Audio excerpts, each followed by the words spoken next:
Hello, hello.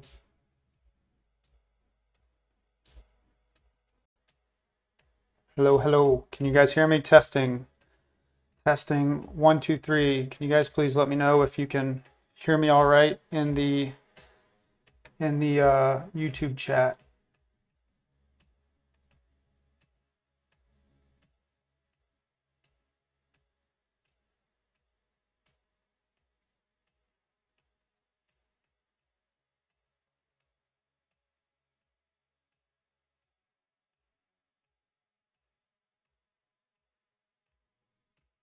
All right. I think we are good to go. Um, Want to just apologize to everyone for the delay. I made some security improvements to my computer yesterday, and I think that it was interfering with all of the uh, all of the connections to all of my software. And so it's like my computer was running a little bit slow. And so I decided to restart it about 20 minutes before the stream. And it was just completely unresponsive. So I am sorry about that, guys. But let's go ahead and jump right the into the stream. So I think we should probably have some new people joining us today. We've had quite a bit of people join the group since yesterday, and so if that's you, welcome. And today we're going to be going over Bitcoin and the trade setups that we were looking at since the last stream on Monday. Also going to be showcasing the beta version of the indicator, which will be released before the end of the week. Currently have it being beta tested by some of the people that were originally beta testing the indicator, just to make sure it's working as intended. And yeah, I'm actually really excited to get this out. So you can see right here, these will be the settings of the upcoming beta release, and essentially every every trade type will have its own individual sensitivity settings here. So everything is as it was before, except the you'll be able to select whether you want each mode to be in high sensitivity or normal sensitivity, or also low sensitivity for particular environments. So I am going to make a video when I release it, just showcasing how it works and how you would want to go about using it. But essentially, in environments like this, where Bitcoin is just not stopping, it's just a runaway train. And in these environments, you really want to be able to dial in the sensitivity to be very selective, especially for the scalp trades. And yeah, so I'm excited to take a look at that today. And I think you guys are really going to like it. It really helps a lot. It really helps clean up some unnecessary noise. And so, yeah, let's just go ahead and jump into the price action. So we'll go ahead and look back first at the setups that we were looking at since the last stream. So let's go ahead and turn all of this off. And let me get this in here. Okay, so yesterday was one of those days that you would have to be absolutely really careful at taking any shorts. If you were taking longs, I mean, you're going to be sitting pretty right now. But if you were trying to fade this move yesterday, then absolutely would have wanted to be extremely careful. So I took, I think, 4 short trades yesterday, ended up breaking even on 3 of them, and took a 1% loss on the last one. And at that point, I was just kind of done trying for the day. So yeah, I also want to make it a point to talk about how to take trades like in environments like this and how you would want to be using the indicator to give you an early warning sign that something isn't right. And you it would just be a clue to be on your toes and to be looking to take profit and be very quick to want to get out when you don't see the follow-up that you're looking for. And so, okay, so the last time we left off was on Monday. And let's take a look at the different setups. So we are going to we're going to use the beta indicator today. And I'm going to showcase how I would be looking to use this at all of the different trade setups that we had. So let's see where Monday is when we left off. Monday was about right here. And so the first setup that we had was this golden pocket right here coming up. Very important golden pocket all the way from the high of, or all the way from this high down to the low. And also coincided with a swing failure pattern from this particular high right here. So we were absolutely looking in bullish mode at this point because price action was continuously bullish. I still had the swing trades in range mode, but day trades were in bullish, scalp trades were in bullish. So let's head in on a lower time frame down here and take a look at what we see heading into it. So the first trade setup was this golden pocket, and let's go ahead and go down to the 1 minute the 1 minute time frame. So this was hit twice. This was the first setup. Actually, yeah, so this was the first trade setup, and this one happened after the stream was over. This was a really, really great trade that happened to be a scalp divergence into a day trade signal. So for those of you that are new, if you're super new to the indicator, the day trades are the blue diamonds or dots, and the scalps are the yellow dots.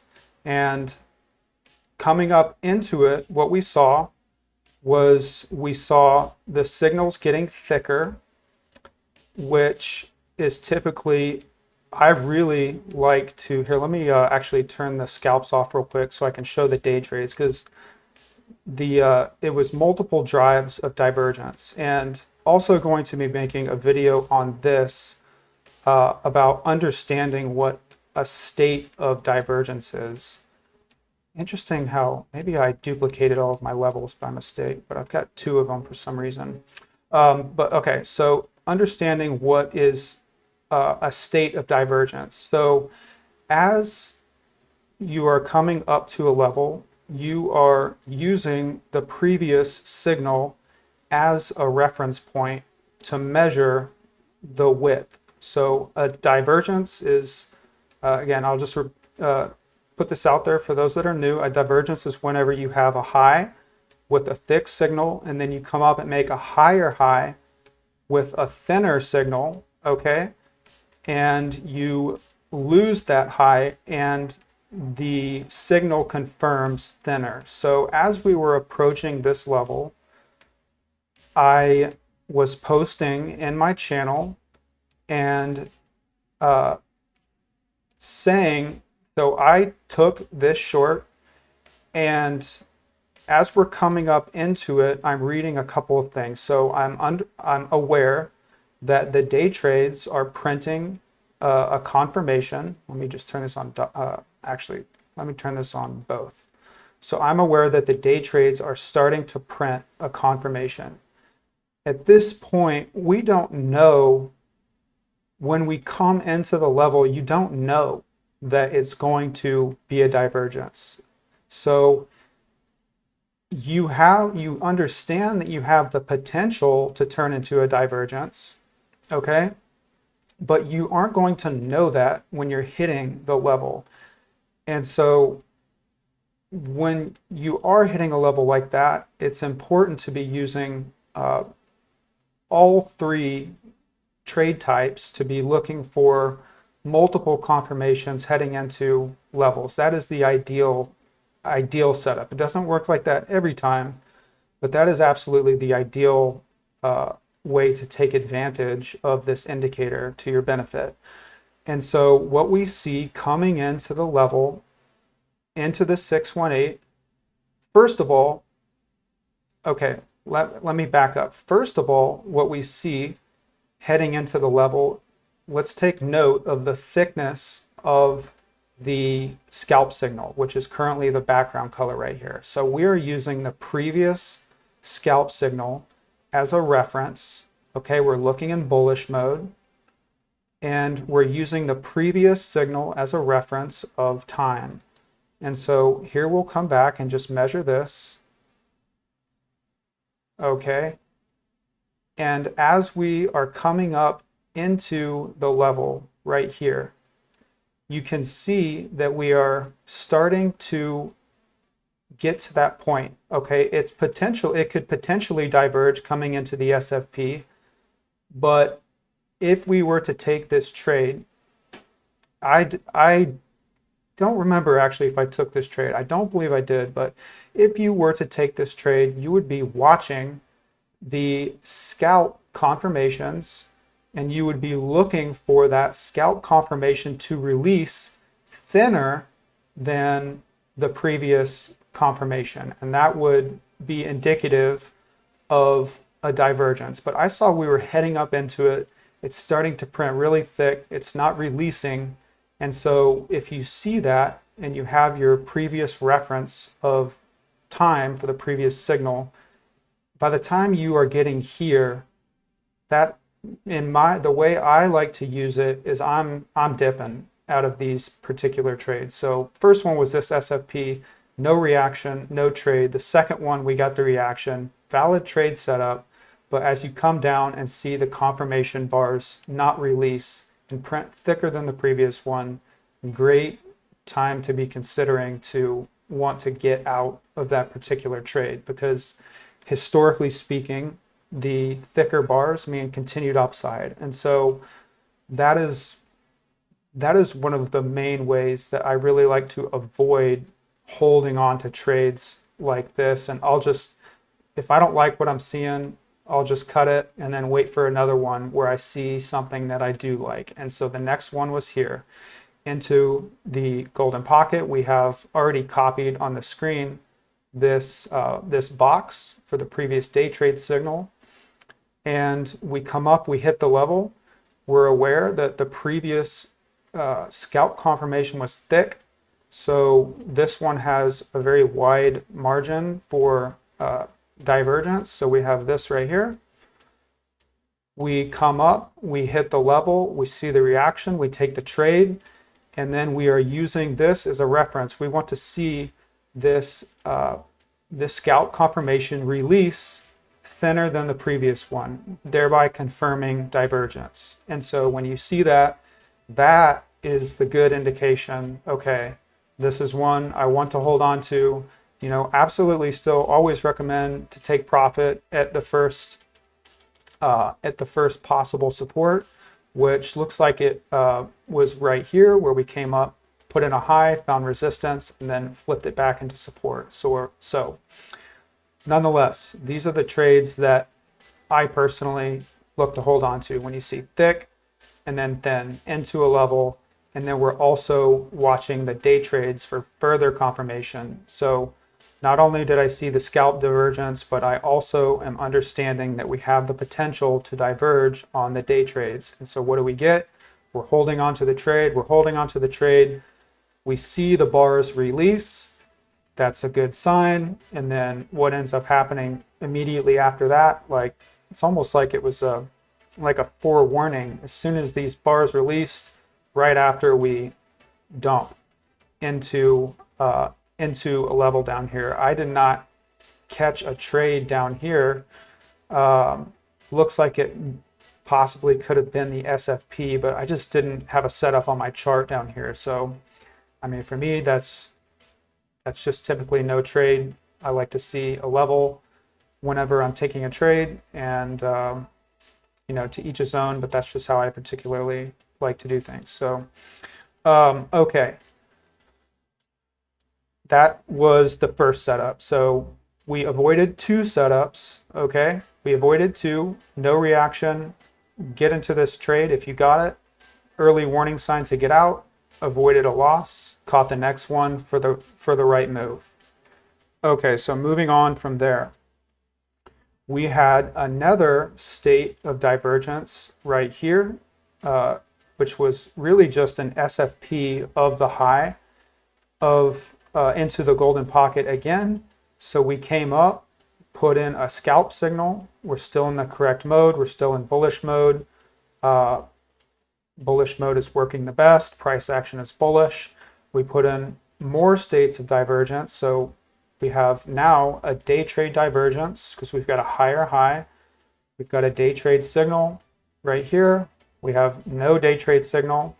We have a thick scalp signal right here. And we come up, hit a thinner scalp signal. So that thing releases before the low is lost. This is a valid trade setup because it shows a divergence. And so, I mean, I guess you could, you know, depending on how you trade, I don't really know if there was another level here except for being in the golden pocket, but I mean, you absolutely could have regarded it as a level since we are in the golden pocket, and that worked out to also a really nice trade. So let's go ahead and delete these levels, and let's move on to the next. The next trade setup that I was looking at was this point of control. Let's zoom out real quick. Let me go, where is it? Let me go back a little further. Okay, so it was this point of control of this little range. And then after that, we also have, oh, wait, no, it was this one right here. Oh yeah, point of control, this little range. And then the next setup was a swing failure pattern into the weekly level, which I was really hoping for a good reaction there. I was wanting to see something nice there, and we didn't get it. And I'm excited to talk about this one because I was live in Jay's chat on his stream yesterday, and pointing out that there's a lot of people that are looking to short here. There was a lot of people in the chat talking about it, and I was saying in the stream, I'm not interested in trading this. And the reason I wasn't interested, well, we'll get to that one first. We'll get to that one, but let's go over these 2 first. So first one was this SFP. Let's see what we see coming up into it. Let's turn the scalp trades back on, go down to the 1-minute time frame just to get a very clear look at it. So the next one was this, this scalp right here. We do have confirmation heading into it, but take note of the day trades. So same thing as before. You're using all of your tools to give you a clue of whether or not you would want to be holding that trade.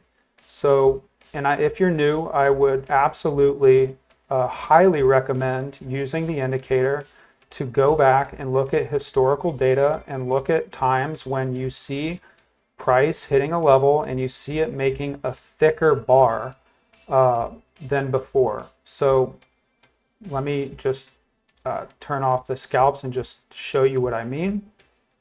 So we are using this day trade as a reference point. We come up into the scalp, or I'm sorry, we come up into the level. We're getting a scalp confirmation, okay? Turn those on again. Getting a scalp confirmation, but we have our window of reference here for the day trades. The day trades are already really damn close to printing a continuation pattern signal, meaning it's getting thicker. It's not releasing. You're in the correct mode. You are looking in bullish mode, which makes it sensitive, it's selective for bullish price action. So you're in the correct mode. You are seeing that the confirmation by the time you hit the level is pretty close to being thicker than the previous one. It's a very narrow window. So if you were to hit this, I did not short this. I don't believe I shorted it. I don't believe I shorted this one, but if you were to hit this, you're using that as a reference and saying, okay, we're really close to continuation. If you hit it and you see the bars continuing to print, again, same thing as before, time to dip. Let's get out of this one. I don't like it, even though I see a good confirmation on the scalps. And yeah, so that is one of the most effective ways to use this indicator. And so everything heading up into this weekly. So this, like I said, this was a really good weekly level up here. It looks like a lot of people were watching. We've got multiple confluence. We've got that swing failure pattern, likely a bunch of stops up here into a naked weekly. I mean, that's a valid trade setup, but you as an end user of the indicator, you are knowing heading into it, hey, we are still throwing very, very thick signals. And we were in the chat looking at this and looking at the confirmations continuing thicker. So big warning sign.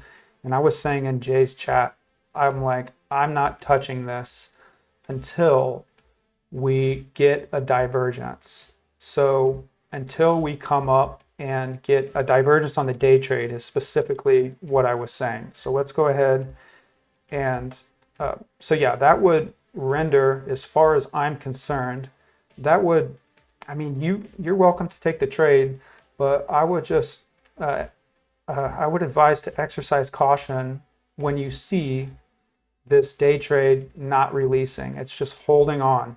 That is not a good sign if you're trying to fade this move. And so we end up getting a little bit of a move out of it. You could have scalped it, sure.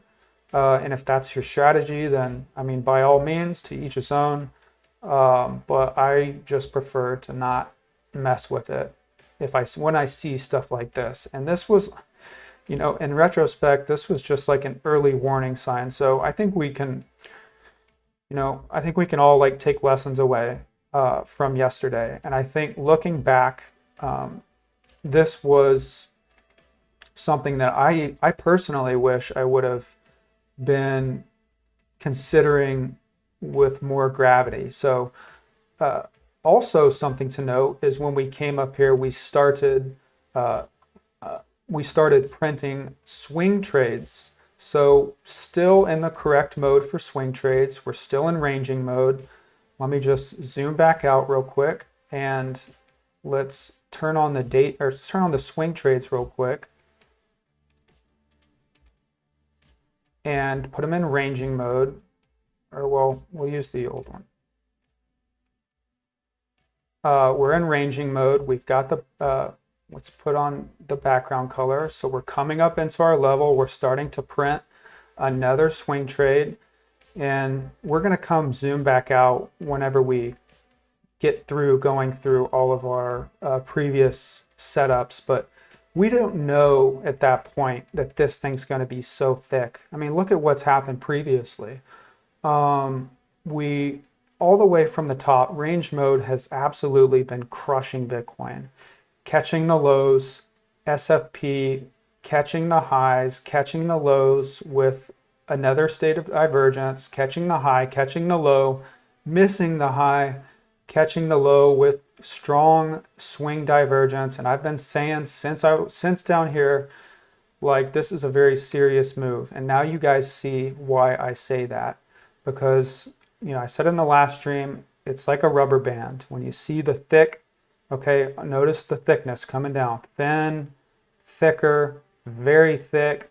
Lose it. We have a very thin confirmation. I would also be seriously bullish if it was a non-confirmation, because that's even stronger.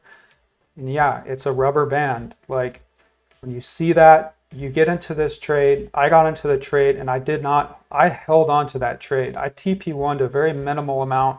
I believe into the lows, because you always got to be careful.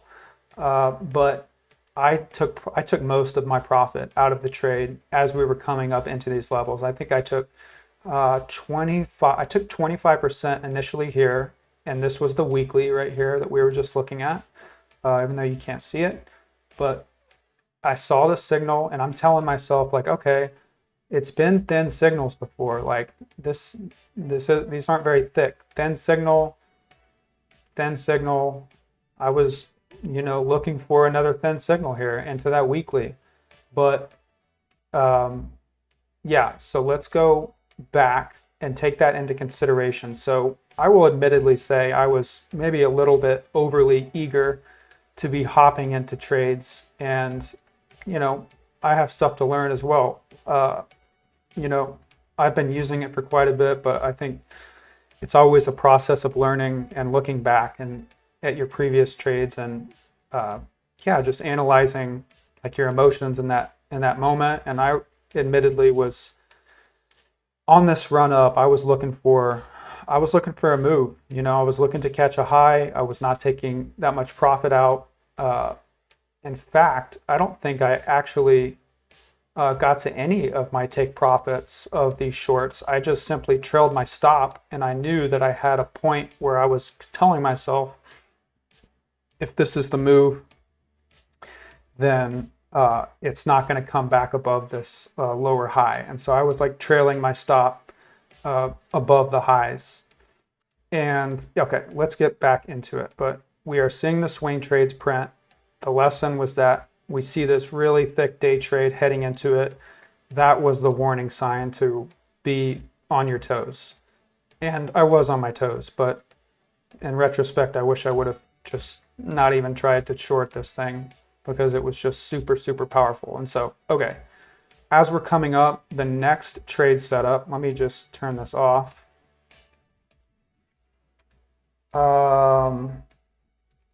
Dots, okay. We'll do dots, we'll do scalps in both bullish, still ranging mode. Excuse me. Still ranging mode. And okay, next setup was this SFP. And yeah, what was the trade setup that I took? I took, what did I take? Was it? Here we go. Okay. What was this setup? Oh, I know what it was. I posted it in my channel. This was the next trade setup that I was looking for, because I admit I was feeling like I wanted to catch that swing high, and I was looking for an SFP of this previous high, because I understood the context. Okay, we've got this real thick day trade signal heading up into it. We could hit this we could SFP this high. We could come back down and confirm a day trade divergence. And the lesson was that the window was just, I think the lesson is that the window is just way too wide. So here we have the width of the previous signal. Like, I mean, look at how much time it has right here heading into it. There's just such a wide window of time, like, where if you don't come down and lose that quick, you have so much time to come back up before this window of time is elapsed. And so that's how I would personally choose to look at it if I could go back is just, again, to look at this as a warning sign and just to be super cautious. So I did take this short. I did stop out at break even, and I stopped out at one of these highs, or no, I closed it. I closed it early because I just saw that the confirmations were still printing.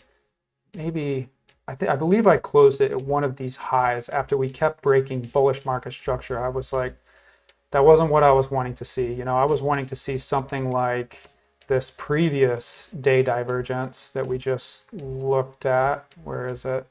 This one.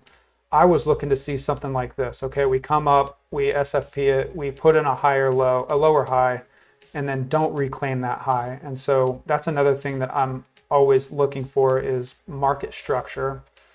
And so, yeah, lesson was that I dipped out at break even, a very minimal amount loss because it was a break even trade. And I trade on MEXC with super low fees. So that's something to always take into consideration is market order fees.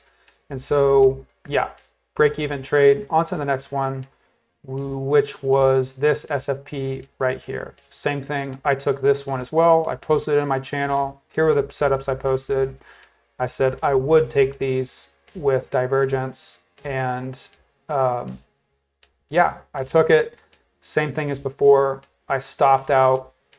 In retrospect, I should have stopped out after this high got put in, but I believe I ended up getting stopped out about right here. I caught it pretty good. I like to be, when I see a good reaction, I think I caught it about right here. So I believe I got stopped out on this when we came back up and hit the high again. So another break even, minimal loss, looking for the next one, and also taking note of the thickness of these confirmations. So because technically, if you look at it, I mean, we were technically diverging on the day trades. We were technically still had that potential to do so.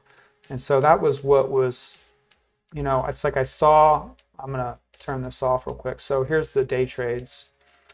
I saw that the signals were getting thicker. I saw they were getting thicker. I saw they were getting thinner. I saw we were still printing a swing trade.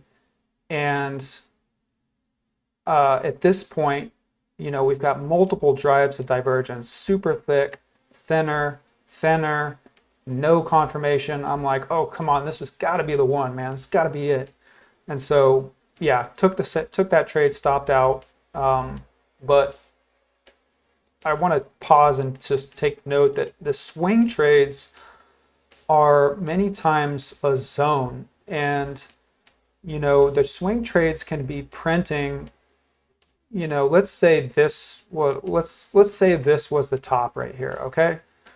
Let's say this was the top. And again, I encourage anyone to go back and do back testing. But let's say this was the top and we came down and nuked from here. It's possible that the swing trades could have not stopped printing until we came down and really made a sharp move down. And so the point is that you should regard the swing trades as a zone. Like, it's not always a precise, thing. Like a day trade is more precise than a swing trade. A scalp is more precise than a day trade. The scalps are like where you'll hit a level, it'll hit it, and the bar will be, you could be like a single bar that prints on the 1 minute or whatever, the 3 minute, and then it releases. But that's just not how the swing trades typically work. And so that's always something to take into consideration, is that even though you see them still printing, it is possible that we could dump and we could, like I said, we could just nuke from there. And if this was it, I mean, I would be kicking myself for not taking this trade, because I see the day trades getting thinner, And that's just what that's what you typically see heading into a major swing pivot zone. You'll see multiple you'll see multiple states of divergence on the day trades, on the scalp trades into a swing zone. And yeah, I mean, I I was just a little overly aggressive, I guess, yesterday. But the lesson is that I'm not losing that much. And so that is like super, super important, especially if you're new. I don't know how new you guys are, but if you are, I highly encourage to check out there's a video on my website where I put together a trading risk calculator that will help you manage your risk properly and set the proper amount of leverage that you need to enter trades with and minimize your risk. Like I trade typically with 1.5% to 1%. And I know that doesn't seem like a lot. And I know other people do more, but I promise that you can do really, really well with using even 0.5 risk. And so I think I actually entered this one with 0.5 risk. I wasn't entering big trades on these ones. So that's another way that I didn't really end up losing too much. So, okay, next trade setup we had was this golden pocket. I did not have any confluence here, but I was aware that it was a 618. And so here we go. I have it posted. You can see like what I was looking for. And so what I was considering is that, like, okay, I have my levels up here. The next level of interest is this point of control. But all I have really here is a 618, and it's not much confluence, but I'm not going to sleep on a 618, you know, as we're printing a swing trade. And so a couple things to note heading into it is that we see the signals on the day trades getting thinner, okay, thinner, and then measuring this, thinner, thinner, and then what do we see heading into this one? We see it starting to print thicker than the previous one. And so that's also maybe like an early warning sign. You know, if this wasn't it, you know, if this SFP wasn't it, then we're starting to print and hold thicker confirmations now. So they're getting thinner heading into the SFP. Now they're starting to get thicker. That was a warning sign for this next trade setup. Even though it did work out pretty decent, I did not, wait, did I? No, I did not short this. But heading into it, that was the warning sign, is that it's now starting to get thicker, thereby indicating that that the indicator wants higher. Actually, I did short this. I take that back. I did short this and then ended up, this is the one that I took a loss on. That's right. I shorted this. There was like a previous point of control down here. I must have deleted it, but I think I actually hit the previous one and ended up getting stopped out up here for a 1% loss, I believe. But okay. So that at that point I was done. I'm like, okay, I'm done trying to short this. I'm exhausted. Like ever since, especially like since launching the group, like I've had so much like stuff to take care of to get the group ready for everyone and to prepare for these live streams and stuff like that. And I was just done. I'm like, I'm toast. I'm not trying anymore. So yeah. At this point, this was a good trade, is this point of control up here. I just hit the first one, and yeah, this is the one that ended up working. So that's what happens. Good risk management. I ended up making money yesterday because at this point, I started pulling out most of the profit from my long trade. In retrospect, maybe I wish I would have held on to it a little longer, but you know, I'm not gonna have that mentality. I'm just gonna be happy with taking a really good trade down here. I've still got some left to run, and I'm just going to let the rest go and you know, see what happens. You know, maybe this is the bottom before 100K. You know, you really just never know. And so the next trade setup that I saw, I think I saw Ponzi Trader take it, was this golden pocket. At this point, I was like, I saw it happening, but it was kind of late for me, and I just wasn't interested in really trading anymore at that point. But it was this setup, which is this golden pocket. Maybe I can. Okay, never mind. But okay, golden pocket. What do we have? We are going to go down to the scalp trades. Turn off the day trades. And we see that we have a confirmation coming up into the golden pocket. Definitely a valid place to be looking for a short, but at the same time, taking into consideration like a couple things. Like typically, and we're going to go back and look at this, but typically like these day trades just look so sloppy. These are really not clean. And I was looking back at the macro TA yesterday and looking to see if I could find another instance of these day trades just looking messy, like where you just get a bunch of them.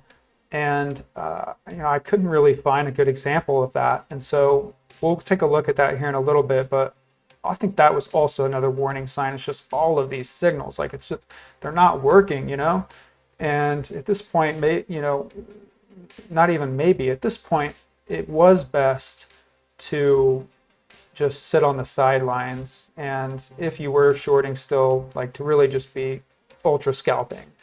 And if it dumps, then you can catch a higher low or lower high. But yeah, so the next trade setup was this, a good scalp opportunity. But I think the lesson heading into this golden pocket is if you're taking that, you see all this messy day trades, yeah, maybe best to like be looking to take full profit pretty quick and really regard that as a scalp that you want to just take everything out really quick. We also come up here, we have a SFP of the high, still a valid setup, but this absolutely did work out. I was asleep, I believe, when this happened. I think maybe Ivan was posting in the chat about looking for an SFP of the high because this was a thick signal. And that was a very valid way to be reading that. And it did end up turning out to be a good trade. If you caught this, SFP of the high with a confirmation, a scalp confirmation, and it brings it down perfectly into the absolute low of the move for a continuation. And so those were all of the setups that I was looking at. And so, yeah, just to recap lessons, like when, I would encourage to always be considering like high time frames and to go back and look at previous instances where we're making a hard run like this. Maybe go look for some times when we are seeing sloppy day trades like this where they just keep printing, and just use that as a clue to say, this seems a little fishy. So if the fact that this did not work out, I mean, if this thing was going to die, it was going to be right here at this SFP of the point of control. We've got a proper day trade divergence. We've got a day trade signal here. We've got multiple states of divergence, a scalp divergence and a day trade divergence. The fact that this did not the fact that this did not crush the move is, man, super bullish. Like Bitcoin is on a ripper right now, needless to say. So, okay, those were all the setups we were looking at. And I hope that was helpful. Also, we need to take into consideration that, what was previously working before on the swing trades is just clearly not strong enough now. And so my recommendation now, as I'm officially not looking at range mode, trying to catch a high up here, I'm officially looking at bullish mode. And so let's actually pivot over to the beta indicator, and we are going to take a look at, let's just take a look real quick at the difference. So in let's do the scalp trades first, and you guys will see how much this will help on days like this. And so all right, we're in bullish. We're going to be in bullish normal. So first thing to note is that what was previously the stock setting for the scalp trades is now going to be the high sensitivity mode of the beta version. And so let's do this real quick. Let's put this into bullish high. I'll show you what I'm talking about. And then bullish both, right? Okay. So the stock version of the nines, as you can see, it overlays perfectly, is now high sensitivity mode for scalps. And so normal sensitivity mode will look like this. And so cleans up the confirmations a lot. And so let's take a look and just see, this maybe wouldn't be, you would actually want to be looking in a different setting, but let's just take a look at the difference of the two. Let's take a look especially down here. Okay. So you can see that it definitely cleans up a lot of the noise. Let's try range mode actually. I think range mode works particularly well. And so ranging, normal, and then we're going to do ranging mode here, just to get like an unfiltered look at it. And so you can see that this cleans up noise significantly. And this is going to help out a lot, especially when Bitcoin is not doing much, particularly in zones like this. So here we are in this ranging price action, and it's just a lot of noise, a lot of signals. And so here it is before, here it is after, and yeah, it's just going to help a lot depending on the different types of environments. And so in this particular setting, we would have been looking in bullish mode. And at a certain point, as we're coming up like here, where we're just ripping through confirmations, you can take the indicator and put it into low sensitivity mode to really be selective about the confirmations that you're getting. So as you can see, okay, you're in the correct setting. So the first thing I would recommend to everyone to do is to be looking in normal mode. It's just going to be the baseline, best version to use for most people. And then to operate the scalp trend or the trend boxes like you normally would. Okay, so at this point coming up, we're just running straight through signals. We're in the correct mode. We're in bullish. Or actually, let me take a step back. So we would be into ranging mode heading into this price action. Okay, we come up here. We start to push through, convincingly start to push through signals. I would be really considering right here to be in bullish mode. Once this high is lost, I usually like to give it like 2 or 3 confirmations that just don't work before switching. So about right here, you would want to start considering to be switching into bullish mode. Okay, we switch into bullish mode, and we see that it's still continuing to not work. So at that point, you can choose to adapt then, or if you want to be more on the careful side, you could just stay in low sensitivity mode, and it's really going to make a lot of these trades a lot safer.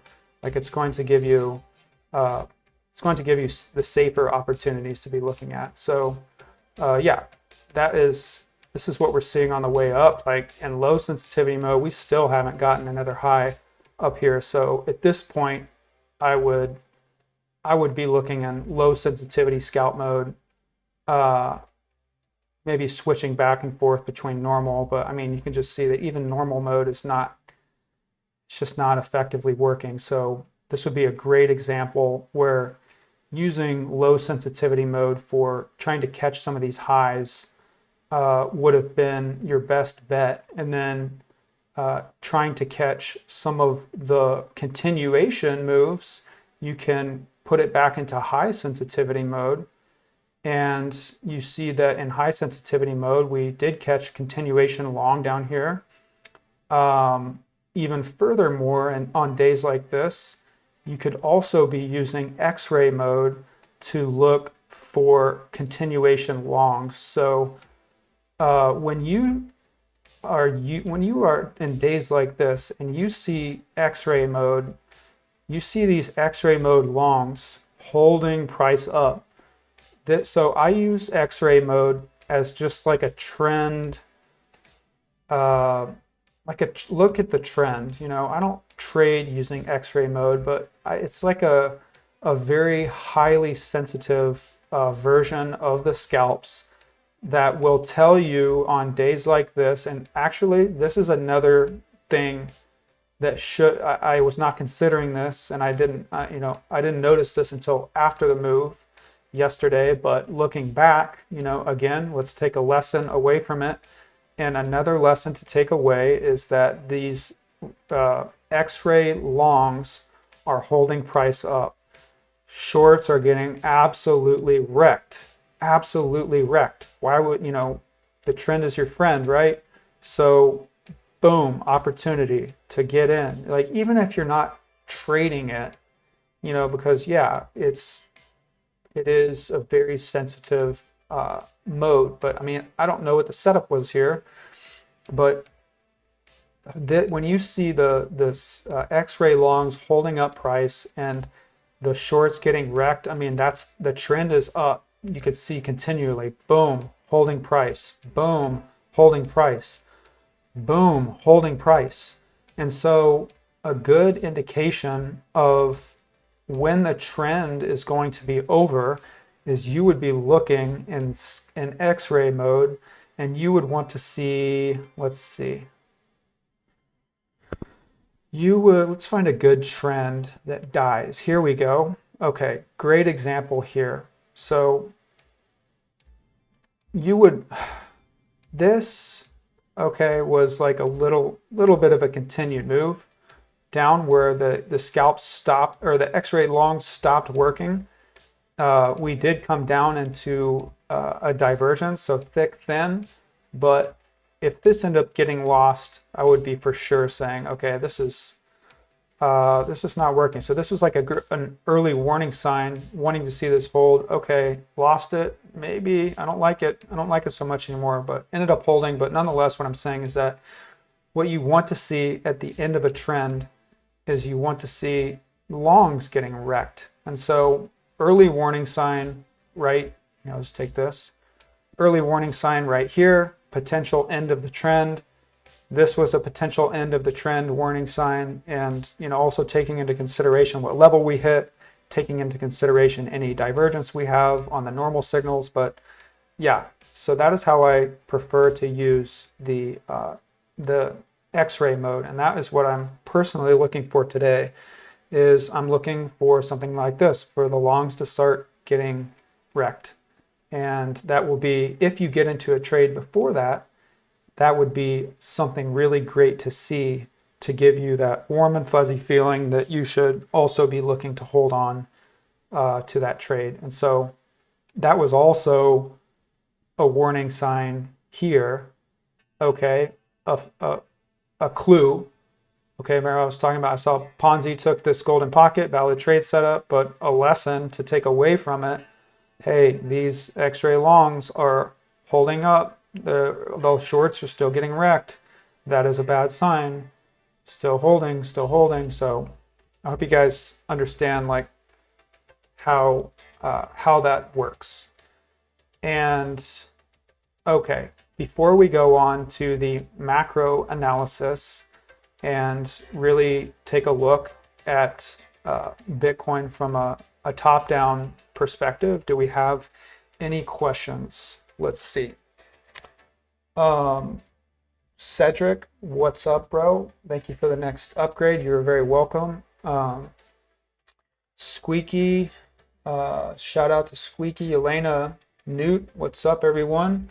What or do you trade every level the same way as SFPs? Hit the level, waiting for price to go back or above or below the level, then you enter immediately. I mean, don't wait for the candle to close above or below. I don't trade on candle closes. Like, I don't, you know, I don't understand the concept of how people place so much emphasis on, like, okay, if the 1 hour closes below this level, that is bearish, or above this level. Like, I don't understand the context of that, because, you know, what does it even matter if a close? It's just like a frame of reference. Like, what if, you know, the 6-day closed but the 7-day didn't? Like, why does the weekly time frame more important than the 6-day? Because the 6-day candle maybe didn't close.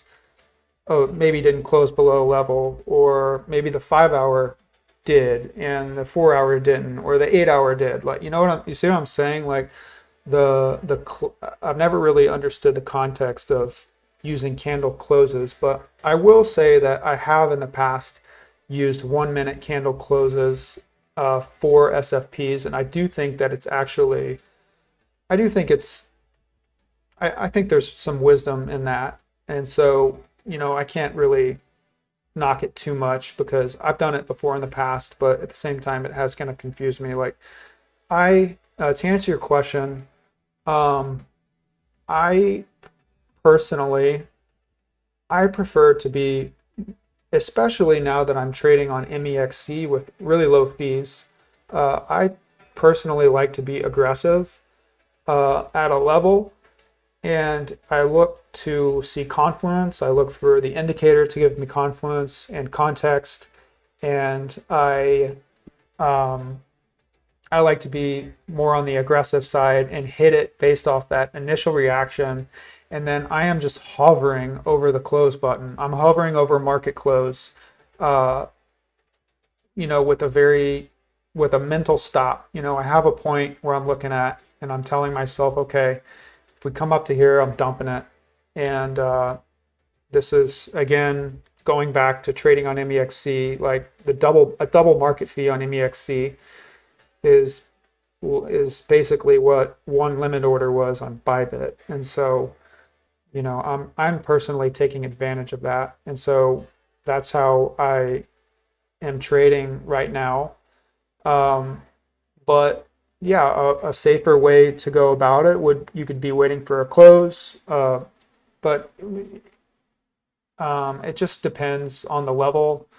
But most people would say it's reaction based, and that's how I've always been. Like, I look for it to come up, get a quick reaction.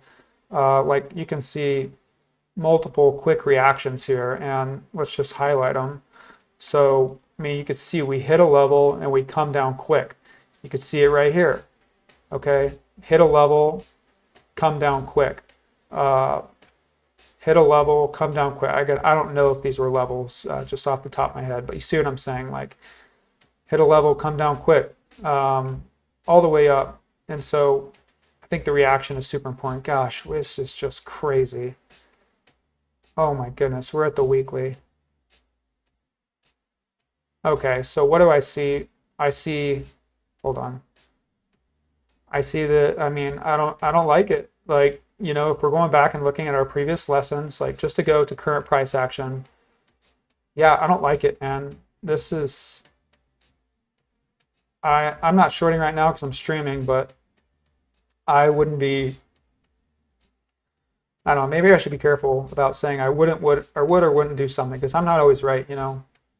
But I mean, all I can do is just tell y'all what I would do, and I would personally, you know, not be touching this. Like, this looks so strong, and if I would be looking to take profit super quick. So if you shorted this weekly, I mean, yeah, like, I would just be super on my toes. Like, why not be on your toes? Like, that has been the way to go about this entire run up. This is wild.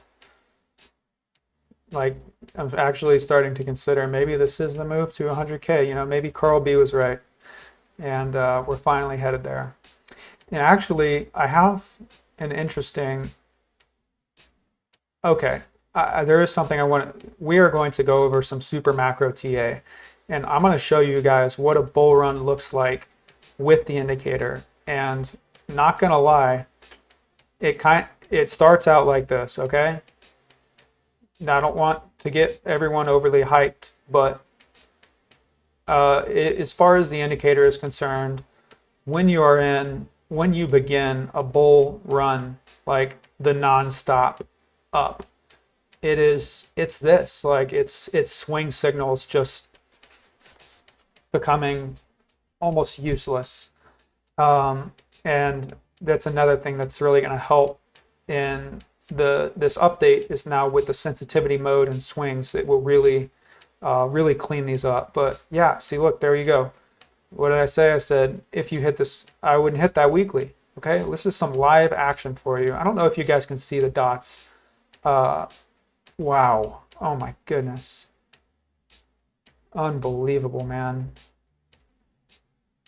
unbelievable. Let's look at something real quick. Wow, just straight through the weekly, straight through the point of control, straight through the daily. And what was our clue? Okay, what was our clue coming into it? All right, we've been talking about it on the stream. Let me just, we're gonna use the beta version, and let's just turn off the swings just so, or no, let's turn off the, what do I want to do? What do I want to do? I'm flopping and groping here. Hold on, let's delete this real quick. And let's turn off our TA, because I'm out of TA at this point until this SFP and until the daily monthly open, which also coincides directly with an SFP that just barely got front run before. Wow. Oh my gosh. Okay, so check this out. We're starting to get, in low sensitivity mode, we're starting to get a scalp. I will be really interested to see what happens here, because look at the last one. The last one was here, and here. This one wasn't a valid trade setup. Didn't end up taking the high, but these scalps have been nailing the moves on the way up. So we'll be really interested to see what happens here. I just don't have a level. If you guys have a level, let me know in the chat. But what is it? What did I say the next one was? Was it the SFP?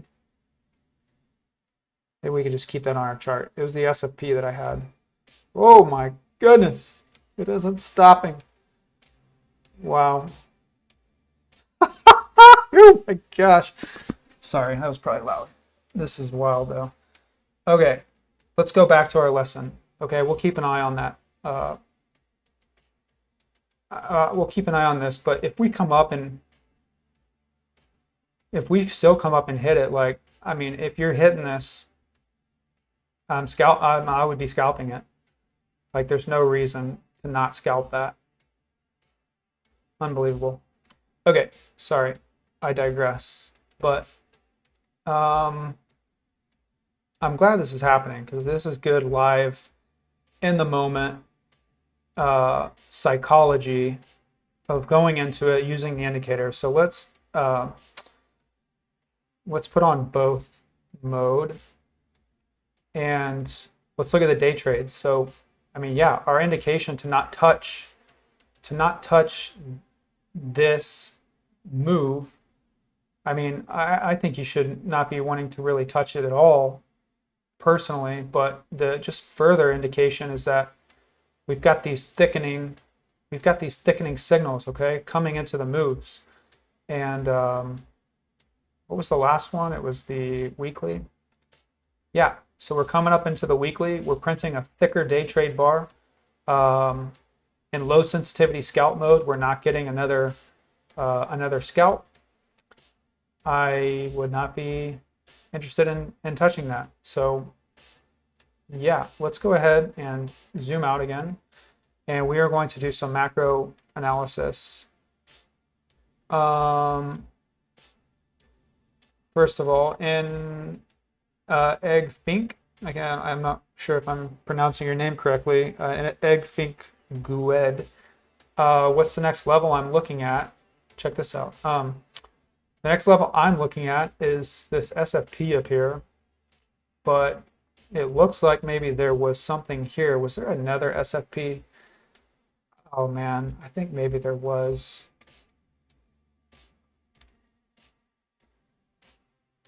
Was there? Or no, maybe like a baby tiny point of control here maybe. I don't know. If there was a session point of control, let's take a look actually. Did you, Ivan said there was a SFP at 31069. Did we take that? Oh no, you're talking about, yeah, you're talking about coming up. Okay, I wanted to go with I like the 3 minute, and I just wanted to measure this range right here. Was there a point of control in here? Okay, you guys can see where all the volume is. Let's mark that out. I did not have it marked, but a session point of control, no doubt. Okay, we've got it marked, and let's go back. Oh man, look at that. So close. Like, I would say that was hit. You know, I would say that's hit. And so, yeah, that was a great example right there. We've got the scalps in low sensitivity mode, being super selective about these scalps that we're catching on the way up. Again, catching that, the context is we're printing thicker bars on the day trades. I would not be looking to hold that trade. Just personally, based on the way that I have come to understand the indicator and all of the back testing I've done with it, doesn't mean it can't work out, but historically speaking, it doesn't. So willing to bet that this does not hold, and we will see. Okay, so to answer your question, that we're going to get to that next, is what I'm going to be looking for as far as the indicator is concerned.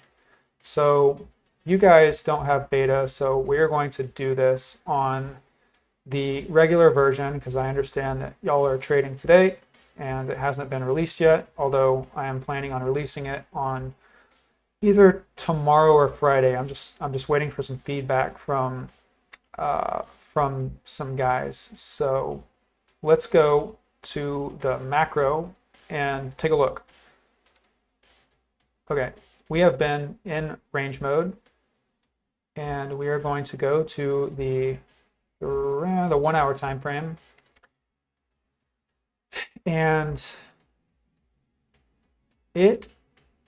okay, so check this out. Okay, we're in range mode, right? You can't tell me that these don't look similar. Right here, like this looks so similar to this run right here, where we're getting this similar thickness bar.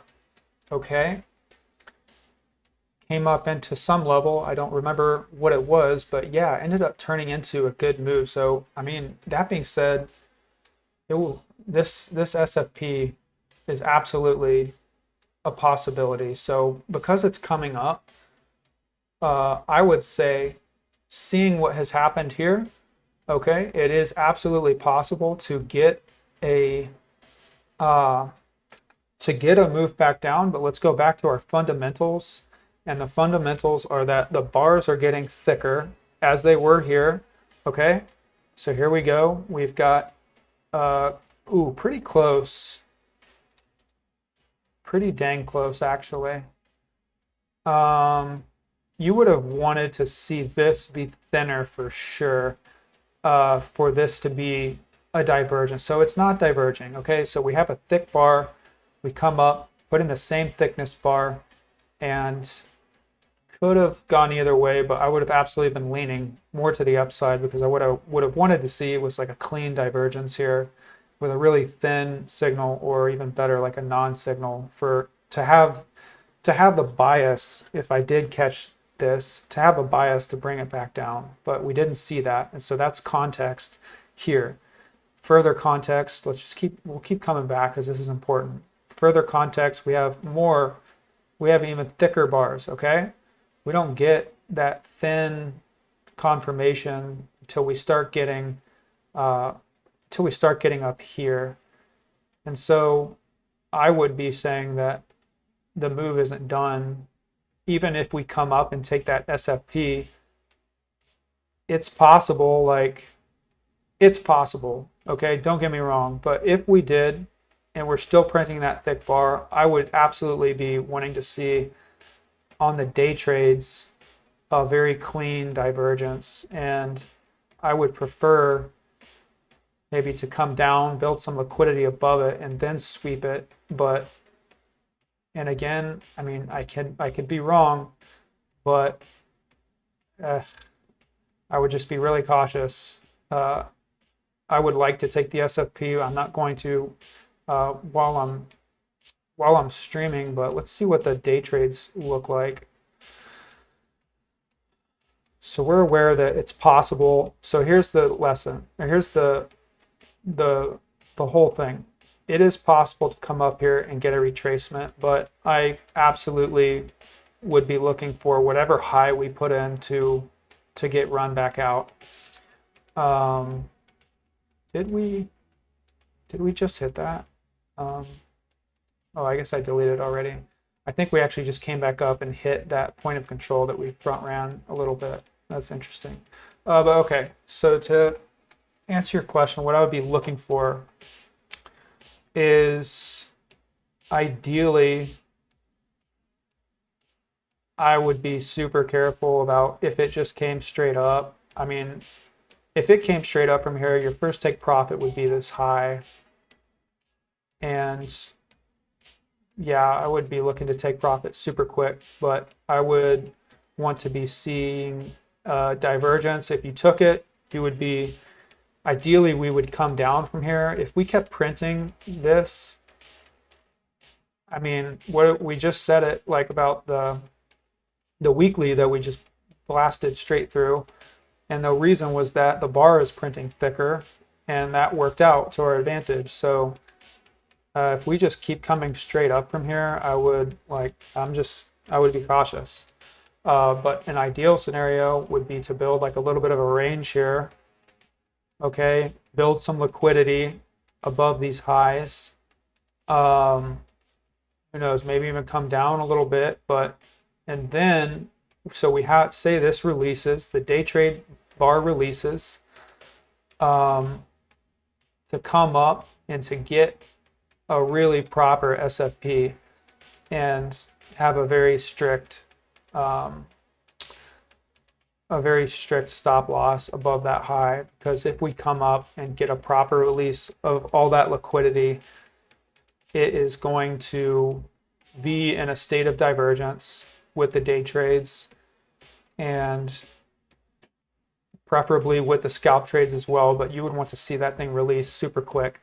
But this would be the ideal scenario, is to build some liquidity, sweep the lows, sweep the highs, and then dump.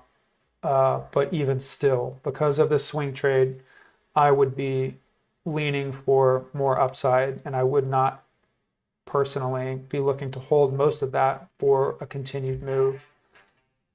Yeah, that's just personally, and I always want to remind everyone that I can always be wrong, but just using the indicator, the way I know how to use it is when you see these bars getting thicker, like here, so we have thin and thick, this is a strong move, and this typically means continued upside. So yeah, I'm personally not looking for a swing trade right now at this point. I would be looking to fade that move with scalps and day trades, personally. So okay, let's go.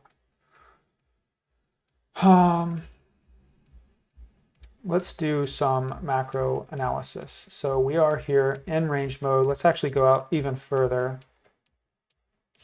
Go to the 3 hour. Okay, let's go. I think it's safe to say that we can be looking in bullish mode at this point, okay? To really clean this up, okay? Cleans it up. Now let's see. We would, if you do get into a trade, you would for sure want to see that thing release. What you would want to be watching out for is this, okay? This, it looks like this could happen if I'm being honest. Like, we're in bullish mode. This is super, super bullish. To see a thick bar like that, when you're looking in bullish mode, if we see this bar continuing, I would not be interested in at all looking for a swing short until we get some sort of a clean divergence like we have up here. And the divergence was a couple of opportunities up here at the high. This one I would not have been considering because we just pushed so far up. Like, for this to be a divergence, it would need to have come all the way back down to these highs. The first real instance of divergence would be this. Okay, would be this high. Let me zoom in. The first one was this high. That was first opportunity number one to have an extended move back down. Okay, and opportunity number two for divergence was here, and this was the one. So 2 tries, one gets stopped out right here. Maybe, eventually stopped out, break even, no sweat. Look for the next one. Here's the next one, and we take it all the way back down to the bottom of another signal. So yeah, that would be what I would prefer to see. It's going to be contingent on if these things keep printing. I mean, even regardless, at this point, I'm not looking for a high until I see a divergence. And that's just me. Even if we get a solid move back down, I'm not going to get FOMO. I will be looking for a continuation move back up at my analysis. But yeah, I would want to see on the macro side at this point, because of the thickness. I mean, like I said, do your own research, use the indicator, go back and look, see for yourself. When you see these thick bars, you don't fade it until you see a divergence. But to each his own. So yeah, who knows? Maybe we come up and get a SFP. Okay, it's a valid setup. There's a lot of liquidity built at that high. Say we get the SFP, and what was I going to say? Say we get the SFP, I could absolutely see that coming back down. Like, this is such a smooth move up. We could come down, wreck longs. What would be really ideal? Let me think. I think what would be really ideal is something like this, okay? So you see some liquidity get built before the high gets taken. You see that thick bar. You see the thick bar right here. And you see the super thick bar right here. What do? They build liquidity for people to wreck. And so I would be honestly I would like to see a range up here, preferably before the SFP. That would be, in my opinion, the ideal scenario, is to build a range under the SFP. Like I said, actually, I'm sorry, I already went over this, but build a range of the SFP, sweep the lows, sweep the highs, come down, get a move, and then come back up to get a proper divergence of wherever this high ends up being before I consider like a real good swing trade. And I would even consider multiple runs of it, like multiple runs of the high are always possible. But I trade those whenever I get a divergence. I take minimal take profit to cover my fees and look to hold the rest. And so here's a great example of that working out right here at the highs. Here we are in the 3 hour. This was the 31K high. What do you see? You see divergence, thick and thin. This is my little meme I made. Okay, you guys like that? It's good shit right there. Thick and thin. No, no, no. We don't want none of that, okay? We want the thin and the thick. So here's a great example of that. Can I actually, yeah, I'll just drag it in here. Thin and thick. No, no, we want thick and thin. So here we go. We've got thin bars. We've got thick bars. So this is no, and thick and thin right here is yes. Right here. Okay? That's what the ideal scenario looks like. Same thing here. Okay? Thick, thin.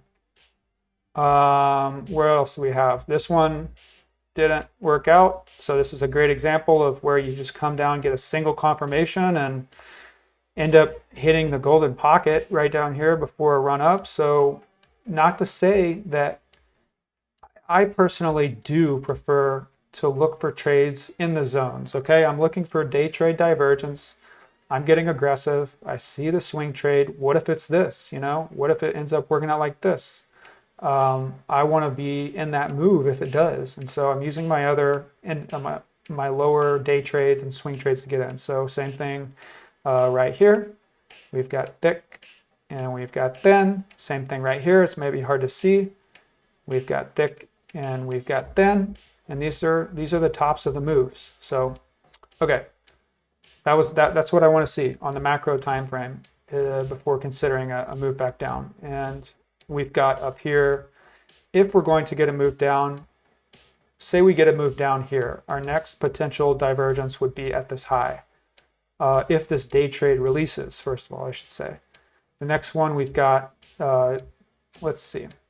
We've got this SFP, we've got this SFP. What else do we have? So let's build a swing scenario. Let's take these off the chart. Take this one off too. Can you guys hear the music in the background? Money, the new version comes out either tomorrow or Friday. Like I said, I'm just waiting to hear back from a couple guys, Sergio Tesla and Ponzi and Jay and Jassa are all beta testing it. My fear is that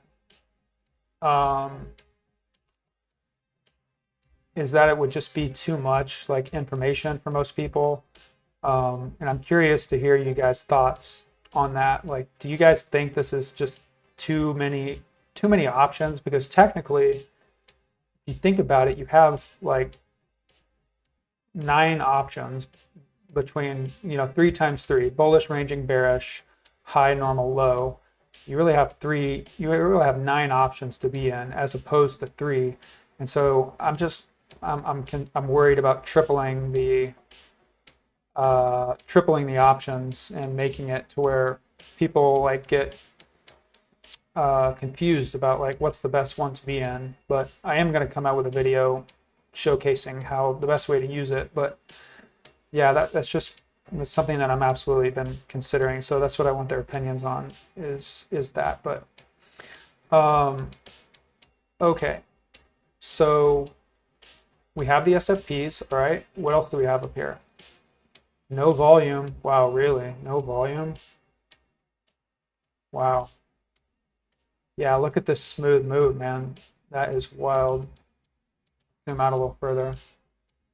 Okay, we have an SR flip. Wait, do we? No, we haven't taken that. Ooh, that would be a really nice level as well.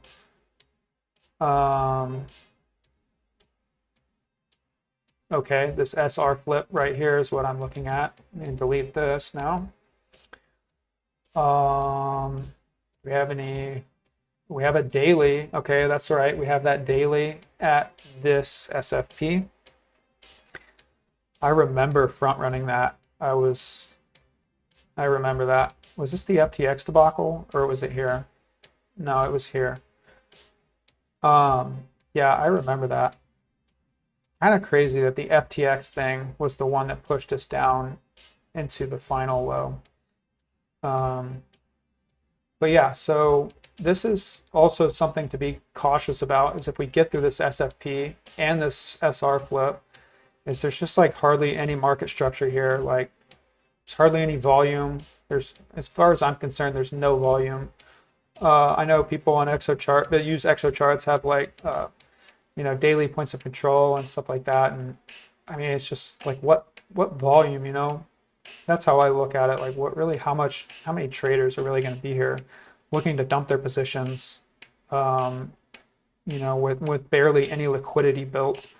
My next volume that I'm looking at up here is this 41K zone. Like this is a hotbed up here, from 39,000 to 42,000-ish area. It's actually probably two zones. So the 39,000 point of control is our next volume area where there's likely a ton of traders. That's a long drop. Like if they held on that far, they would be desperately wanting to get out. And so that would be my next place I'd be looking. And then we've got some more points of control up here at 41,700 area. But okay, going back to what we were talking about, these would be my next points of interest, and hitting them, I would be taking the trades, even if I would be taking them and look to hold them if we get this release and come back up and sweep it with divergence. That would be my personal preference from a macro standpoint. Let me zoom out. Yeah, so you guys can take a snapshot. This is what I'm looking at. And do we have a fib? Do we have any fibs? Got a 618 up here too, but nothing really in the middle of it, so I would be careful with it. Yeah, so let's do, all right, so I'm now in bullish mode on the swing trades. And on the day trades, I think it's pretty obvious, still in bullish mode. Let's go down to the 1 minute time frame and see. So that point of control did end up holding. Check it out. Well, you guys saw it live on stream. I said it. Here we are. We're printing this low. Okay, we're in bullish low mode, which is symbolized by this negative symbol. Okay, you can see the past. Let me turn the day trades off. You guys can see the past signals on the scalps and low sensitivity mode. That is the most helpful for these types of days. In addition to the X-ray longs, like if you're wanting to be super aggressive and catch those continuation moves. But yeah, we came up here into the session point of control. We front ran it the first time. We hit it the second time. Both signals. If I had seen that point of control before and I wasn't streaming, I would have taken that. But still, look at the day trades. We have context. So we have context that, we'll turn them back on, that they're getting thicker. That they're getting thicker. Okay. And yeah, this doesn't look, from a day trade perspective, this looks like, like here or something, looks like here, like I see them getting thicker. I see continuation. Same thing as when we were heading into that weekly. Where was that weekly? Did I turn them? Where's the weekly? Oh, here, right here. So heading into the weekly, getting thicker. That's not what you want to see. Let's see what scalp X-ray mode. See if we are catching any lows down here.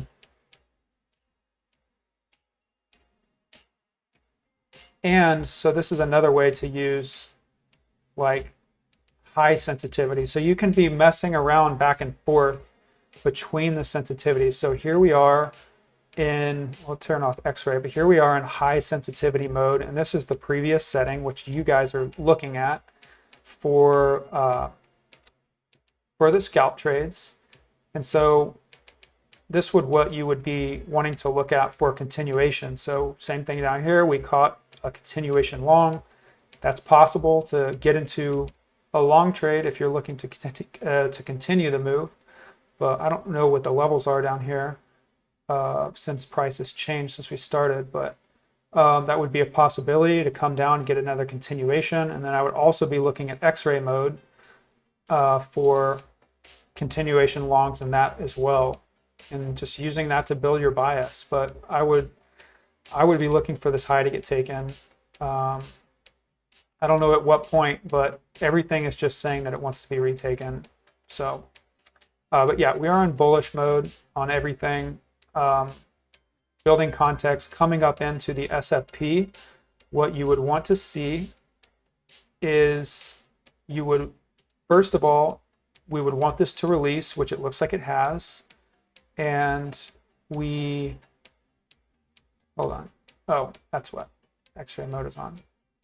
We would take the box, we would measure the width, and we would be using that as we come up into the SFP.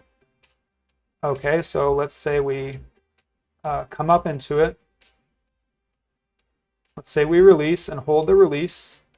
Let's say we come back down and range for a little bit. Okay, build a range down here, maybe find support at these previous highs, maybe SFP it, you know, with some divergence or something. But we come back up, the day trade has stayed released.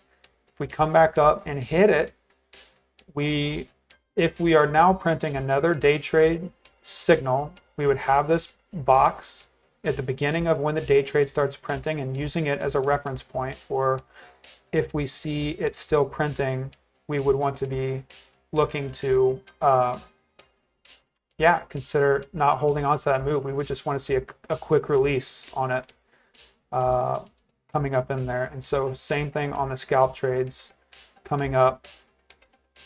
Let's see what the scalp trades are looking like, and we'll see in high sensitivity mode. Yeah, I mean, same thing on the scalps. Like, you would absolutely want to see 2 runs of divergence here. Yeah, I would want to see both of them. Like, if we come up and the scalps are printing more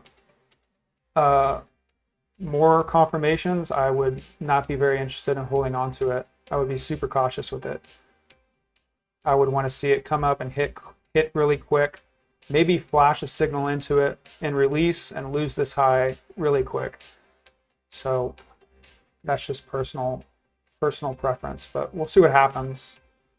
But you guys see how helpful this is, right? Like, look at the sensitivity difference. So, you know, we've got all these false signals, right? All these false trades that you wouldn't really want to be taking on this move. And then we come down, okay, we're in the right mode, we're in bullish mode. That's our first step. Make sure we're in the right mode. Next step, okay, let's take it a step down and let's be more selective with our trades. Okay, this is still looking ugly coming up into it. So next step down would be low sensitivity mode for those of you who want to be super careful. And so, I mean, you guys can see for yourself, like, this would have been a really, really good scalp to take. What is this? 2% move down into that session point of control. Okay, so yeah, that would be my personal bias. Everything is in bullish mode at this point. Everything. And then let's actually take a look at the day trades. That will be interesting to see. Day trades in low sensitivity mode. Okay, you can see that the day trades in low sensitivity mode are printing thicker bars. So yeah, I mean, just further confirmation that I want that high to get retaken. So I have a bias to come down in and catch a continuation long. After we get off stream, I'll do some analysis, but that would be just building a bias. Like, where would that long be? I don't know. It could be at this high. It could be possibly down here in this range. But yeah, I would just be looking out for scalp longs personally. Okay, so next thing I want to do is I wanted to go over the macro chart on Bitcoin. And it was like the first post in my channel, but the first, where is it? Is it this? This. Index, yeah. Okay, so I go to the index chart, right? And let's go ahead and use the beta version.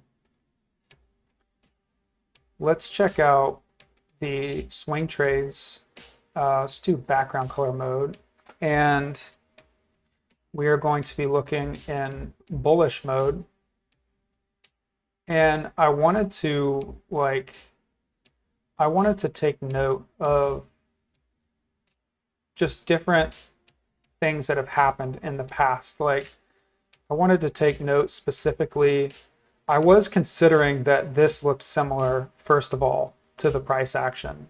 Okay, this was something I was considering, but I was also looking at these moves as well. So we have a macro bottom, right, that gets put in, and then we have different types of signals that just it's like a profile. Like when you look at it, you see them being effective, but you see the longs holding up price.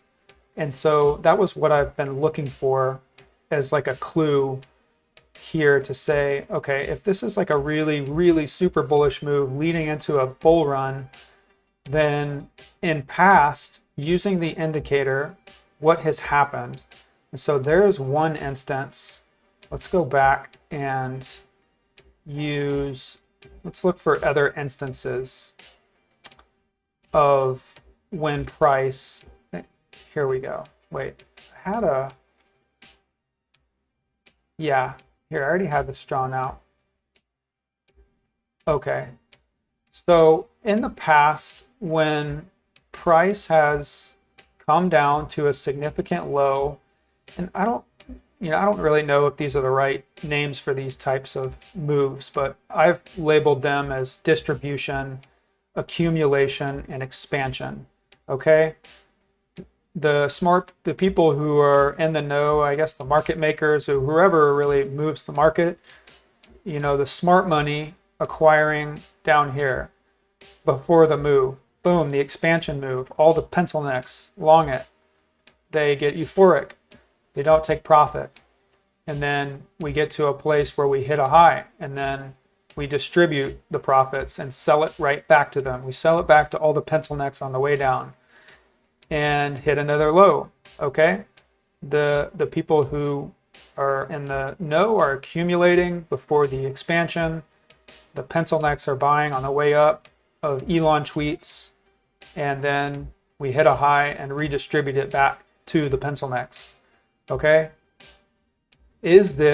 my question is this an accumulation period? Is this similar to an upcoming expansion? And yes, I understand that is speculative, but let me zoom out even more, and I just don't think it's that far-fetched, okay? I don't think it's far-fetched to say that it's a possibility that we have started accumulating, okay? Maybe this one shouldn't be here, actually. Maybe here. I could see it being either here or there, whatever, but I mean, can you not see it being at least a possibility that we are doing something similar to this and similar to this? So I think it's important to take those things. I did it backwards.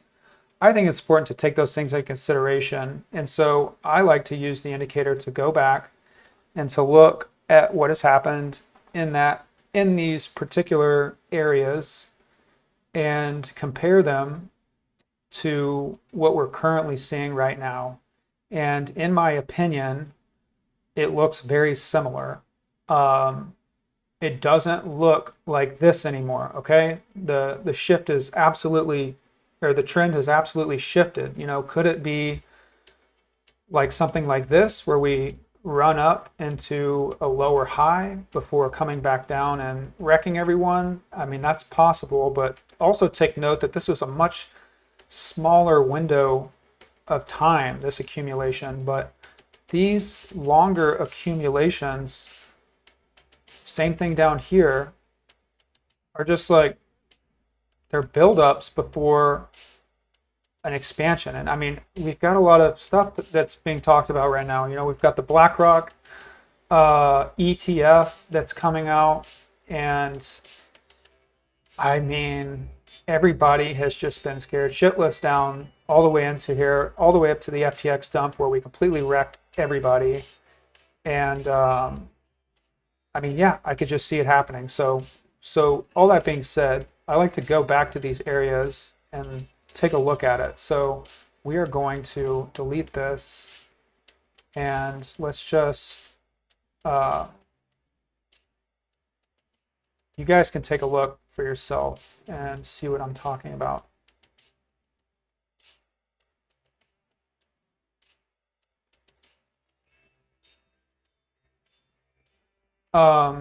Okay, so let's go back. We're going to take a snapshot. Here we go. This will be a good idea. Let's come back and take a snapshot of, I guess, the 3 hour. I would like to get as low of a time frame as possible. Let's try the 2 hour, just to get like a good snapshot of everything in the clearest detail possible. And we're going to use the beta indicator just to get the best, most flexible feedback. So, okay, we're looking at it in bullish mode, bullish normal mode. Let's actually take a look at bullish low mode. I want to see what this looks like.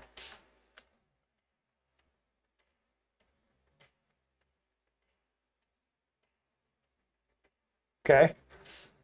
Basically the same signals, cleans it up a little bit. Let's see, go back to normal. Low, normal, okay. We're just going to do normal. So I'm curious what high sensitivity looks like.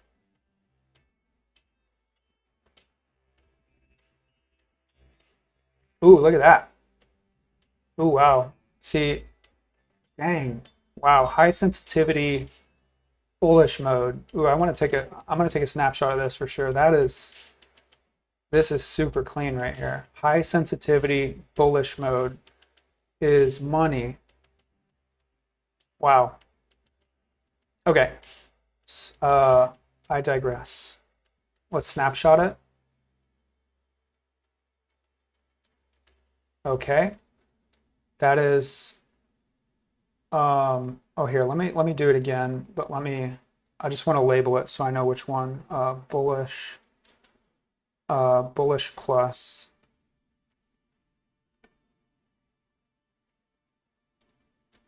Okay.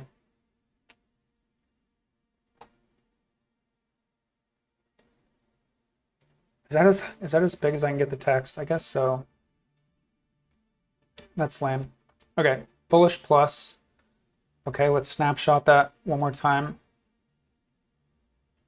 from the low.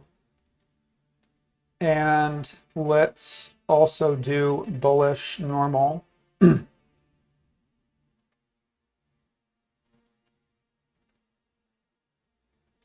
Okay, bullish normal. And what we're going to do is go back. We are on the 2 hour time frame. Okay, let me favorite it. You guys see all the time frames I've got? Wild. Okay, delete this. And now we're going to go back to the daily time frame. Let's go back as far as we can. I doubt. Yeah. I don't know. We can't even get back that far. Actually, let's try. Let's try right here. Try right here. Okay. Here we are on the daily time frame. Let's go to back to the we'll go up here, 2 hour time frame. Okay. So what do we see? I didn't get enough of a snapshot, but I promise you that it looked like this, okay? Coming down into the bottom of our bear market at 15,000 in bullish mode, I promise you, it was all green, longs getting wrecked. And then here's the shift, right? You see the macro shift happen. All of a sudden now shorts getting wrecked. And so you see the profile of a bottom is longs getting wrecked, shorts getting wrecked. Okay, what do we have here? We have a continuation signal. We have thin and then slightly thicker. Okay, turns out to be a great signal. You know, absolutely a swing short that you would have wanted to take, but you know, ultimately pointing to upside. Okay, thin. Here we go. Let me turn these off. Thin, thicker, thicker. Works out, but we get that more upside, okay, from the macro standpoint. And so if we are anywhere, in my opinion, if we are going to move into a wildly bullish run, then it would look something like this. And what would be the real clue is starting to see just continued shorts getting wrecked. Let's look in bearish mode. So this, you guys can see what I'm looking at. I'm really focusing on bearish shorts getting wrecked. It's like an early warning sign. So bearish shorts getting wrecked all the way up. And then if you're looking in bearish mode, this is the nasty stuff right here. Bearish mode getting wrecked. Let's go to more high sensitivity just to get like a better, you know, like a clearer, okay, so it doesn't change it too much, but yeah, what I would be really looking for, and I would really, if I see this, okay, if we go back to normal price action and I start to see this happening, I mean, it's possible, you know? And so let's take our snapshot in bullish plus. Let's see. Oh, really? I can't paste it because it's too large. Hold on.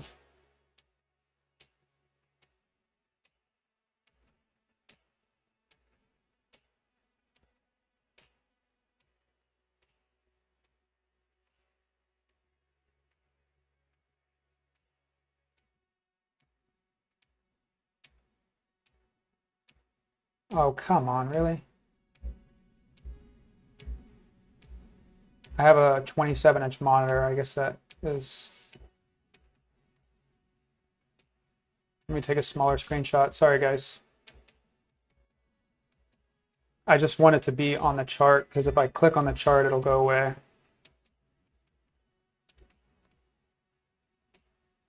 All right, there we go. Okay, so we have our snapshot of what it looks like of a similar setting. We've come down, we've been in a bear run, and let's look at bullish plus mode. Bullish high, background color on. And so, I mean, you can't tell me that these don't look similar. Like, you can't tell me that seeing these bullish mode shorts getting wrecked, okay?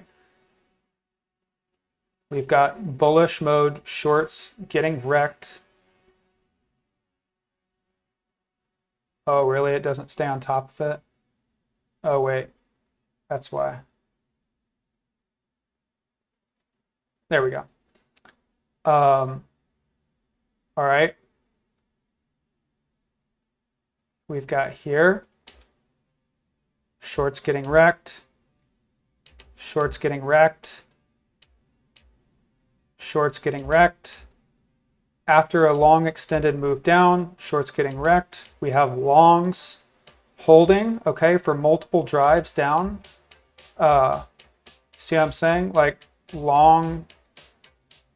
have longs holding, okay, gets run back out, that's okay. We have longs holding, and then we have kind of a continued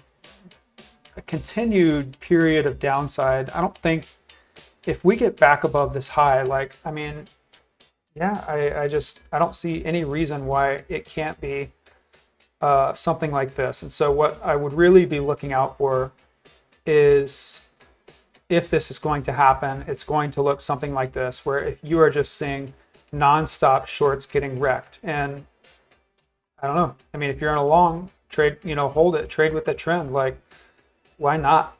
Why not at least have 1 or 2 trades that you hold on to just in case? Like, that's how I look at it. But I mean, you guys can't tell me that these two instances don't look similar.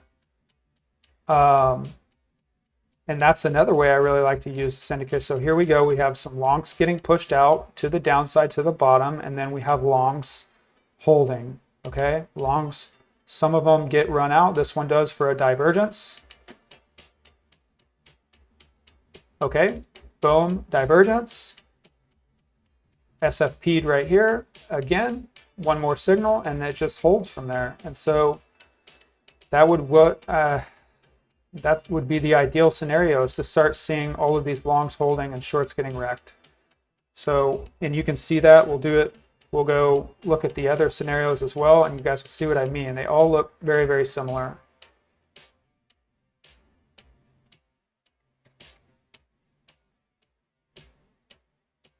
I know we're pushing past an hour and a half,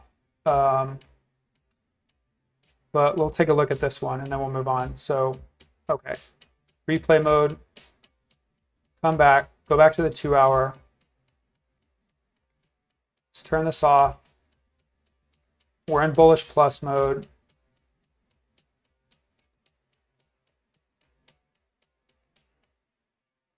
Oh, you're kidding me. I didn't save it. You guys know what it looks like, right? Same scenario where you have continuous longs getting wrecked all the way down into the move, and then you have come into a zone where the longs start holding. And so what are you really looking for? Just like looking for really just nastiness. Like, if just always keeping in mind that we could start seeing this nastiness where it's just nonstop shorts getting wrecked. And so I think that would be a great thing to be watching out for. Was the whole point of me wanting to show you all this, is looking for just this continuous wreckage of shorts.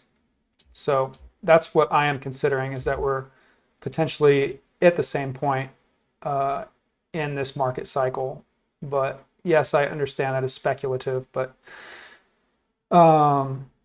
yeah, I mean, so far it looks really similar. So Money says, in no trades, kind of depressing. When does the new version of the nines come out? I already answered that. The new version looks more precise to me. First time I felt lost in trading after this move in like a year. Nice. Well, I'm glad that you are looking forward to it, man. I'm looking forward to releasing it. So alts have not moved much compared to Bitcoin. Ivan, bro, you're a great lecturer. I enjoy your streams a lot. Thanks so much for your time and your effort. The nines is a really awesome tool. Thank you so much, man. I appreciate the kind words.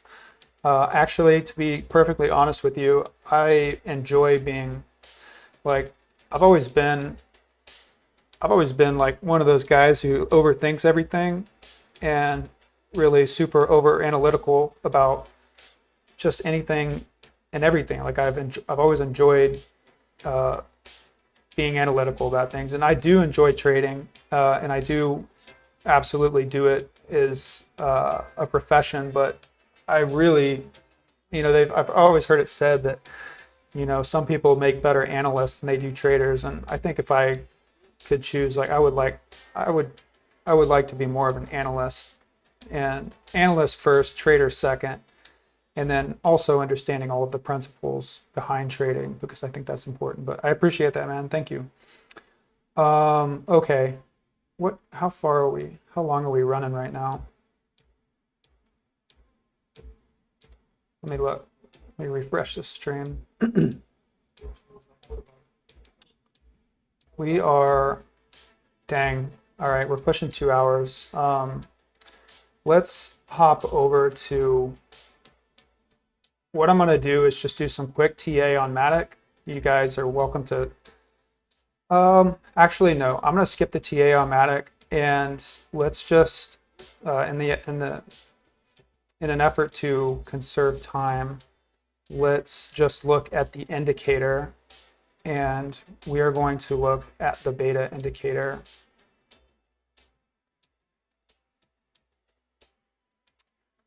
And we are going to go to a high time frame. Excuse me. Let me take a drink.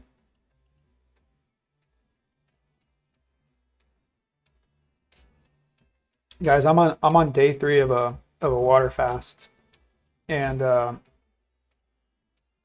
yeah, honestly, like, it's kind of strange. I've done a lot of water fasts in my, well, I say my life. I started about 5 or 6 years ago, but it's interesting how it gets easier over time. Like, it's honestly not, it's kind of weird. Like, I'm not even hungry, and I'm on day 3. But okay. Go to background color, and let's check out MATIC. My first, we're in, okay, we're in range normal mode. Let's just make sure everything is turned off. We're on the daily time frame too. Let's go down to a lower time frame. Oh, okay, so I'm on the 6-hour time frame. Let me close this as well. Yeah, I'm just going to try to share my thoughts on what I think it looks like in terms of potential scenarios. I restarted my computer after I did these high time frame levels, so these are accurate. So first thing I noticed is that there's probably a little point of control down here in this range. I don't know if you can see that. I'm sure if we go to a lower time frame, there is likely a point of control down here. And I believe this is really just an order block, because, like, I don't really use order blocks too much, but I really like looking for these last ranges right here before, boom, a move up. And that is the same thing as an order block. And so this would be an order block. Okay, we come up, we put in a little low before blasting. Boom. What do? We come down, we mitigate the order block, and willing to bet there's a point of control in here or something of interest. We mitigate the order block with a long swing signal, and boom. So by that same token, I like to look at these, like the end of the moves before the SFP. So I would be willing to bet there's probably a point of control in here in the middle of this monthly and weekly zone. So I think that is something that should always be considered. The bottom of MATIC right now was this SFP right here of this low. So going to keep that in the back of our minds. Liquidity, there we go. Okay, let's turn all of this back off and let's just go look at the indicator. But keeping into consideration that we have a strong level of interest below us, and we want to go back and look at previous lows, macro lows, and see if we can identify some similarities with what is happening right now. Like, if we were, let's say we knew what the future was, right? Looking back, does this look like it would be a low based on historical data? I would say it more or less, and I'm looking in range mode, but it's so thick that I would honestly kind of consider all of this as like one confirmation. So it looks like more like this right here, just looking at it. In fact, it's thicker than this one. Here was just choppiness all the way through, so actually, no, there was divergence into that bottom. I don't know if you can see it. Maybe there wasn't. But then again, we're not in the right mode, so we need to be in the right mode. But yeah, I guess just my initial thoughts is I don't love how the I don't love the thickness of it, but at the same time, it is technically diverging because thick and then thinner. So, it's kind of hard to say, but let's see what low sensitivity range mode looks like. Okay, so that cleans it up. Look at how clean that made this. Wow. Look at how clean it made this. Here, pretty clean down into this low. Got a good move out of it. I mean, a little move. That's 15%. But yeah, absolutely at this point right here would have been looking in bearish mode. So let's go into bearish mode and take a look. Okay. So in bearish low mode, we catch these lows and end up getting run out. The final move was a run of this low and in low sensitivity bearish mode.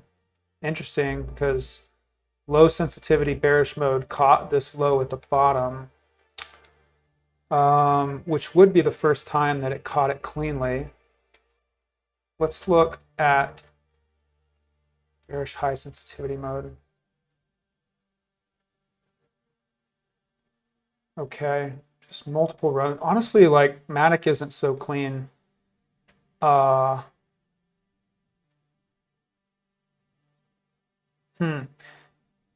Yeah, like I would personally like to see it come back down. It looks like more, okay, so it looks like this more to me, where we come down, we get a hard drop into a level, and it ends up printing a thicker confirmation that ultimately ends up getting taken.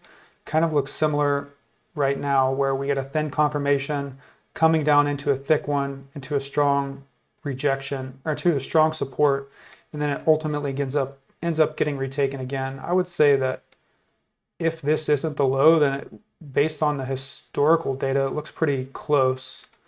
So yeah, I would say coming down into it, I would be looking in bearish mode and just looking for like a clean signal into a level and for it to release, and preferably with divergence, like you see it getting thick, getting thin, same thickness or same as the one before, and then that was the ultimate bottom. So I would prefer to come back down to that monthly. That would be nice, the one that we were looking at earlier. So yeah, on the swing time frame, I would still be looking in bearish mode.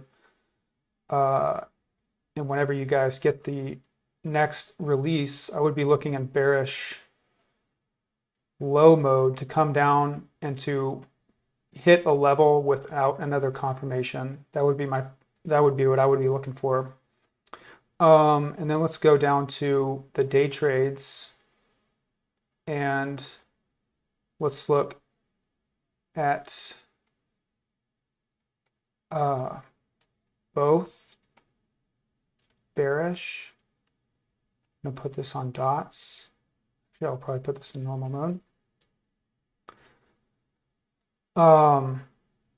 Yeah, and see when you come into a lower time frame, how it even ends up catching this high as well as these. Where's the day trades at? Oh. Let's check out the day trades. Let's check out those in low sensitivity mode.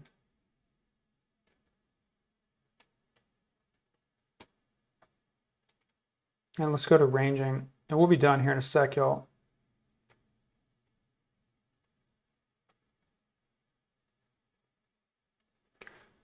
I would say, let's see. I wish that thing didn't happen with my computer, so I had the analysis done already, but like here's some great examples. Like if we're going to come back down again, absolutely can be any one of these day trades. I'm looking at it in range mode right now. Let's actually see.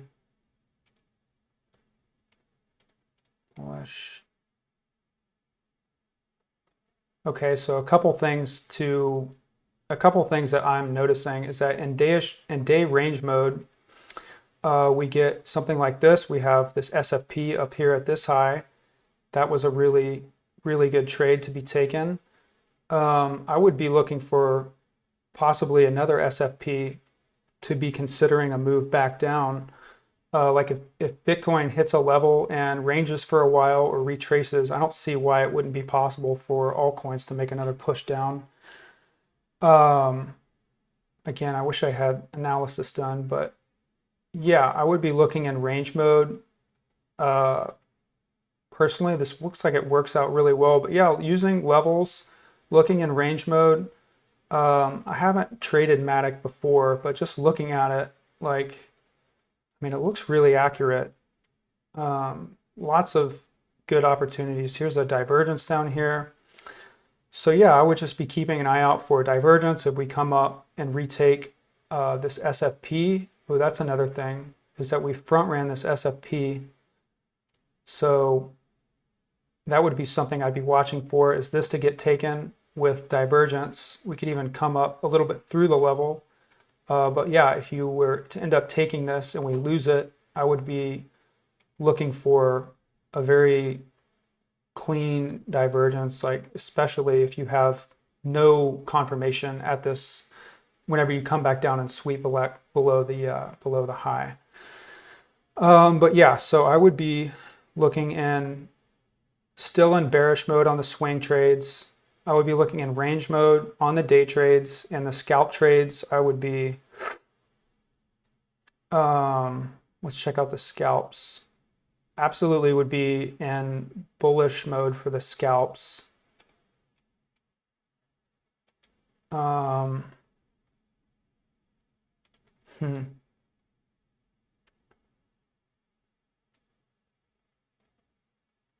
Yeah, let's see.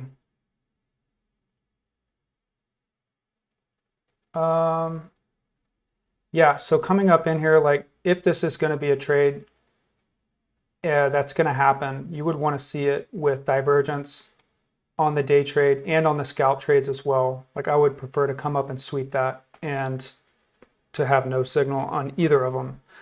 And then if we end up getting that, then that would be a good potential sign to come back down, at least back down to this range down here. But yeah, that's what I would be looking at on MATIC. Let's actually just take a look at what. So you guys have this mode where it's high sensitivity, but this is the updated version. So yeah, you can see how much it cleans it up. Like look at such a huge difference. We'll come back. So high, normal. Let's try low. Yeah, I mean, just look how much that cleans it up. Like this looks incredible. But yeah, so that's what I would be looking at. Bullish mode on the scalps, day trades in ranging mode, and swings in bearish. So yeah, I want to thank you guys again for sticking around and for waiting for me to start the stream. I figured out what it was. It was my VPN software, but I'll make sure that doesn't happen again. Do you guys have any questions before I cut the stream? And yeah, I mean, if not, then I do appreciate everyone, especially if you're new. I appreciate y'all stopping by and checking it out. And I hope you took something away from the stream. And I will see you guys next Friday we will be there at 10 o'clock sharp this time. I'll make sure we don't have the same problem. But yeah, I hope you guys have a good rest of your day. And I will see you guys in the Discord. See you later.